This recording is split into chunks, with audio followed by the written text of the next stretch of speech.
Perdana Menteri Australia Tony Abbott mengumumkan bahwa Australia akan menarik duta besarnya dari Jakarta.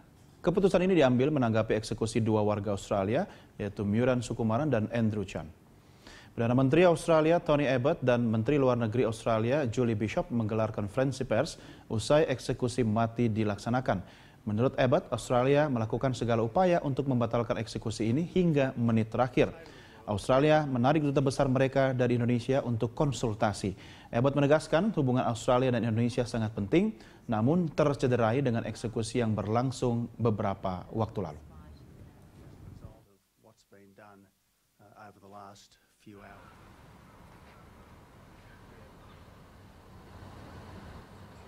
The Foreign Minister and I are here together to say to the world that Australia deeply regrets these executions in Indonesia. These executions are both cruel and unnecessary. Cruel because both Andrew Chan and Myuran Sukumaran spent some decade in jail before being executed, and unnecessary because both of these young Australians were fully rehabilitated while in prison. It is with a very heavy heart that I confirm, despite our ongoing efforts right up until the last minute to seek a stay of execution, our Australian citizens, Mr Andrew Chan and Mr Myuran Sukumaran, were put to death early this morning. Just after 3:30 a.m. Canberra time, I received notification of reports of gunfire from Chillichat Prison. Ya, itu tadi statement dari Tony Abbott dan Julie Bishop, Menteri Luar Negeri Australia. Pak Ikrar, posisi Presiden Joko Widodo yang cuek-cuek begitu aja sebenarnya bisa nggak menjadi indikasi atau kita ukur bahwa positioning Indonesia kalau dari sisi bargaining position dengan Australia sudah sama? Ya, sebetulnya kan Presiden udah berkali-kali ya dan menyatakan ya bahwa kita akan tetap pada pendirian kita untuk kemudian melaksanakan hukuman mati tersebut ya, dan kemudian tidak bisa digerak-gerakkan atau kemudian tidak bisa dibatalkan lah ya. Walaupun memang Australia mencoba, kemudian Filipina mencoba, Brazil berbeda mencoba. Soal Mary Jane ya? Ya, dalam kasus Prancis juga mencoba ya. Tapi kan memang gayanya berbeda dan tentunya bukti-buktinya juga berbeda. Nah, kenapa kasus Sukumaran dan Andrew Chan itu tidak mungkin bisa diubah kembali? Karena memang Anda tahu bahwa dia memang terbukti melakukan itu. Dan bukan mustahil, tadi saya katakan ya, bukan mustahil, memang ada hubungan informasi intelijen antara Australia dengan Indonesia misalnya, atau jangan-jangan juga dengan Malaysia dan sebagainya. Karena Anda tahu bahwa ini adalah suatu transaksi internasional yang semua negara juga berkepentingan untuk itu. Jangan-jangan mereka yang pesta, kita yang cuci piring nih. Ya, sebetulnya begini, kalau Anda juga lihat ya komentar-komentar masyarakat Australia ya, itu kan juga mengatakan bahwa itu Tony Abbott-nya aja yang weak karena sekarang dia lagi kebetulan popularitasnya lagi menurun ya. Kemudian kudeta dari dalam partainya juga lagi sedang harus ada isu yang dikemas ya.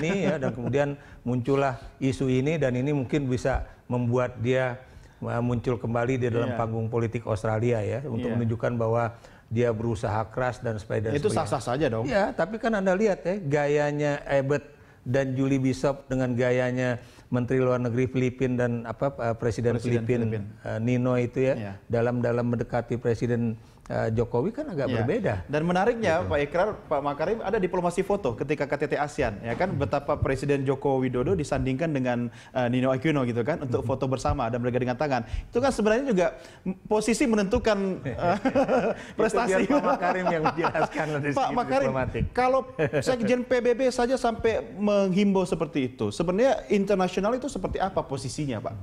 Gini ya, Sekretaris Jenderal PBB dia itu kan hanya harus mencerminkan bagaimana putusan-putusan daripada badan-badan PBB itu diperhatikan oleh bangsa-bangsa anggota PBB ya.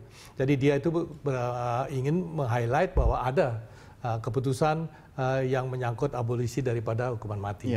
Tetapi di hukum internasional itu, Pak, bahwa instrumen itu tidak harus mengikat semua negara, terkecuali negara-negara itu meratifikasi atau mengaksesisi daripada instrumen hukum internasional tadi ya. Indonesia posisinya? Nah, Indonesia bukan negara pihak daripada protokol kedua daripada International Covenant of Civil. Beda sama Australia. Berbeda dengan Australia, berbeda dengan negara kayak Prancis, Brazil. Kalau di kawasan ASEAN, Pak Makarim, selain Australia nggak pernah mau mengaku Asia ya, mereka pecahan Eropa katanya. Selain Australia di kawasan ASEAN, apakah ada negara lain yang meratifikasi?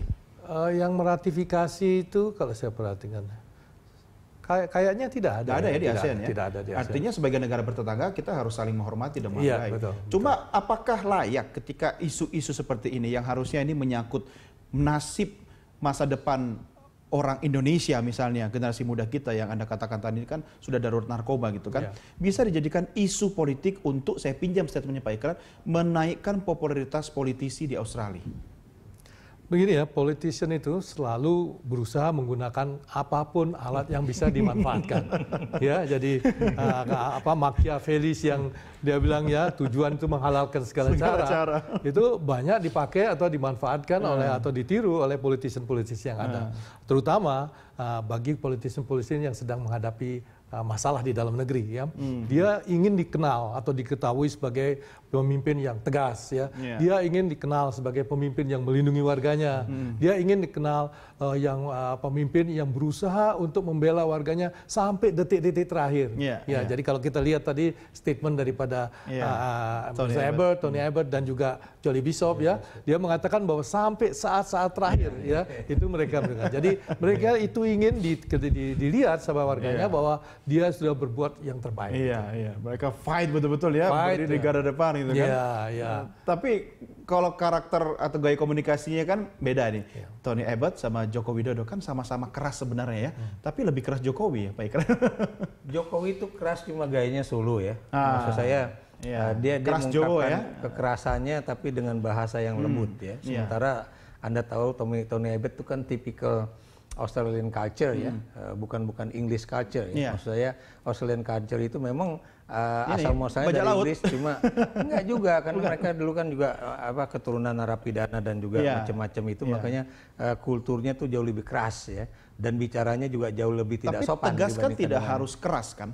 Kenapa? Tegas tidak harus keras penyampaiannya. Oh iya, dan itu buat saya dia udah menggunakan bahasa diplomatik yang sangat baik ya. Dia tidak mengkondem, dia tidak dia tidak mengutuk ya tindakan Indonesia melakukan hukuman mati itu ya, tapi dia hanya deeply regrets ya. Jadi penyesalan mendalam, dan itu adalah bahasa diplomatik yang memang biasa digunakan oleh Pak Makarim Wibisono juga ya. Kalau misalnya beliau dalam hal ini Pak Ikrar, gesture itu kan penting. Gesture bagi seorang politician, apalagi Perdana Menteri untuk menyampaikan di depan media. Nah, gesturnya menurut Anda apakah sudah cukup memberikan kesan ini adalah walaupun tidak mengutuk gitu kan? Ini cukup keras. Ya, kalau buat saya apa yang diucapkan oleh Tony Abbott ya, yang tadi ya kita lihat ya, itu kan hanya beberapa jam setelah hukuman eksekusi itu dilaksanakan ya, dan itu ingin menunjukkan bahwa yang tadi juga dikatakan oleh Pak Makarim ya, bahwa ini lihat loh, gue udah usaha nih, saya udah berusaha mati-matian nih untuk menyelamatkan dia, tapi ya ternyata kita harus menghormati hukum Indonesia dan dia mengatakan bahwa itu adalah suatu tindakan yang kejam, walaupun kalau saya mengatakan bagaimana juga Australia nggak kejam terhadap misalnya orang Indonesia yang melintas batas yang kemudian juga dihukum di sana juga misalnya kan, walaupun memang tidak ada yang dihukum mati, tapi kan kondisinya apakah juga baik atau tidak baik kan gitu kan. Jadi itu yang kalau kita lihat ya. Tapi lagi-lagi kalau Anda perhatikan, kalau kita baca juga ya, teman-teman dari Australia yang kemarin juga diwawancarai oleh radio ataupun kemudian yang mengirimkan statement-statement dari rakyat Australia ya, itu tidak semuanya mendukung Tony Abbott ataupun mendukung dua terpidana mati itu. Tidak sedikit yang kemudian juga mendukung pemerintah Indonesia, bahkan mendukung Presiden Joko Widodo. Betul.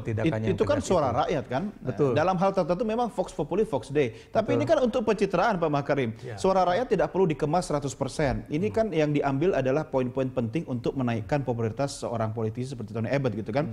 Pengaruhnya besar nggak sih Pak dalam isu-isu seperti ini yang menyangkut misalnya hidup orang karena dampak narkoba, tapi dikonsumsi untuk kepentingan politik tertentu di negara tetangga? Begini ya, kita harus waspadai ya statement-statement kayak begini. Karena apa? Karena ada sempat keluar ya kata-kata bahwa tampaknya Jokowi dan Indonesia itu menikmati ya pelaksanaan dari hukuman mati. Kalau menurut hemat saya, bagi bangsa Indonesia, bagi saya, Pak Ida, itu hukuman mati itu merupakan suatu hukuman yang menyedihkan. Tetapi harus dilakukan. Karena apa? Karena untuk menimbulkan efek jera supaya lalu lintas narkoba ini tidak akan Kenapa menggunakan kata menikmati itu? Nah, ini yang saya itu sangat bukan pelecehan, Pak. Ini bukan tapi tulisan daripada media massa di sana. Ada yang membuat artikel mengenai hal itu ya.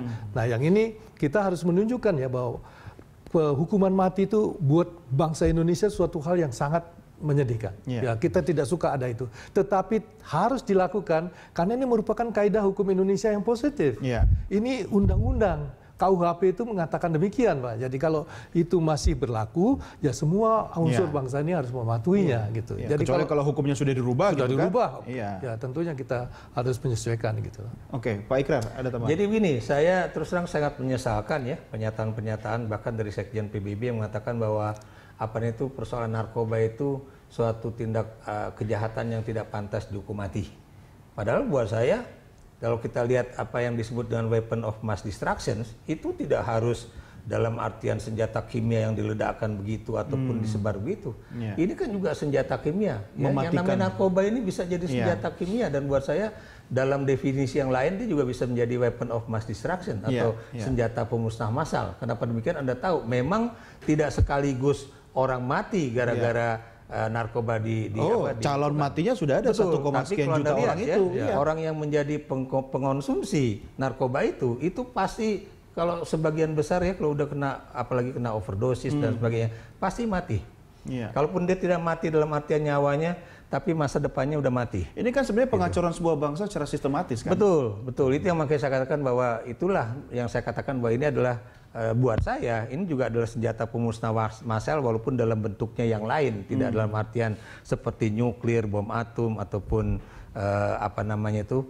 yang semacam itulah ya. Tapi lagi-lagi ini juga senjata kimia yang bukan mustahil, bisa saja digunakan oleh negara ataupun aktor non negara ya untuk kemudian memusnahkan satu generasi. Tapi Anda jangan memberi ide untuk melakukan itu. Nanti malah dipakai oleh negara lain. Bukan mustahil karena itu kan Anda tahu ya, iming-iming kenikmatan itu kan udah menjadi impian. Anda lihat aja bagaimana kemudian itu itu mudah sekali terjadi di negara lain, dan Anda jangan lupa loh ya, siapa negara yang paling banyak memberikan hukuman mati kepada drug dealers atau siapa itu? Amerika Serikat.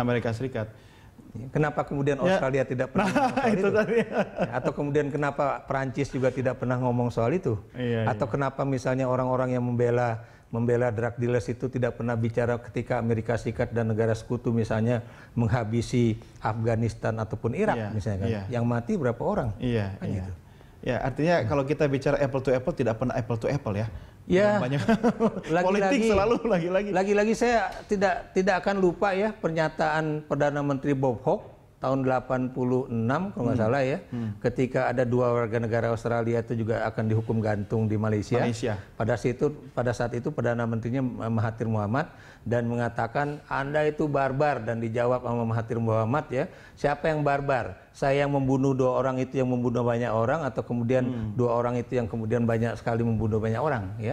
Dan akhirnya tidak terjadi apa-apa antara Australia dengan Malaysia, walaupun kita tahu hubungan antara Australia dengan Malaysia itu memang ada hubungan khusus karena sama-sama negara Commonwealth Inggris ya, atau Persemakmuran Inggris. Itu Mahathir Mohamad disebut sebagai The Little Soekarno. Kalau Joko Widodo adalah petugas partai putrinya Soekarno. Ya kan? Kita lanjutkan di segmen berikutnya. Pemirsa, kami segera kembali sesaat lagi.